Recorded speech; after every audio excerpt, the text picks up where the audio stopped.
Good morning. നമ്മുടെ വിദ്യാഭ്യാസ മേഖലയിനകത്ത് നിരന്തരം മാറ്റങ്ങൾ വരികയാണ്. അപ്പോൾ നിലവിൽ ഉള്ള വിദ്യാഭ്യാസ രംഗത്ത് നിന്നും വ്യത്യസ്തമായിക്കൊണ്ട് ഇപ്പോൾ ടീച്ചർ സെൻറ്റേഡ് ആയിട്ടുള്ള എഡ്യൂക്കേഷൻ സിസ്റ്റത്തിലാണ് നമ്മളൊക്കെ ഫോളോ ചെയ്യുന്നത്. അത് മാറിയിട്ട് ചൈൽഡ് സെൻറ്റേഡ് എഡ്യൂക്കേഷനിലേക്ക് ഉള്ളൊരു കാൽവെപ്പാണ് കൺസ്ട്രക്റ്റിവിസം എന്ന് പറയുന്നത്. കൺസ്ട്രക്റ്റിവിസത്തിനകത്ത് constructivism is in education is a learning theory that suggest students construct their own knowledge and understanding through experiences and interactions. അതായത് അനുഭവങ്ങളിലൂടെയും മറ്റ് ഇടപെടലുകളിലൂടെയും അറിവുകൾ സ്വായത്തമാക്കുന്നതിന് അറിവ് നിർമ്മിക്കുന്നതിനാണ് കൺസ്ട്രക്റ്റിവിസം എന്ന് പറയുന്നത്.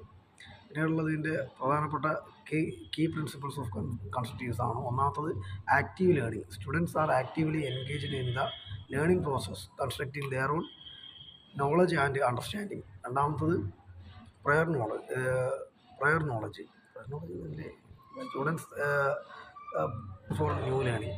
പിന്നെയുള്ളത് ഇത് നമ്മുടെ എഡ്യൂക്കേഷൻ സിസ്റ്റത്തിനകത്ത് ഇംപ്ലിമെൻറ്റ് ചെയ്യുന്നതിന് കുറച്ച് ചാലഞ്ചസ് ഉണ്ട്. Challenges of implementing constructivism.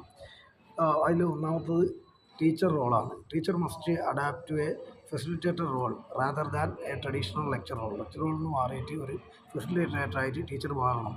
പിന്നീടുള്ളത് classroom management ആണ്. Constructive classroom can be noisy and chaotic, requiring effective classroom management strategies. മൂന്നാമത്തത് അസസ്മെൻ്റ് ആണ്. Assessing student learning in a constructive classroom can be challenging, requiring alternative assessment method. നാലാമത്തത് time and resources ആണ്. Implementing constructivist approach can require significant time and resources.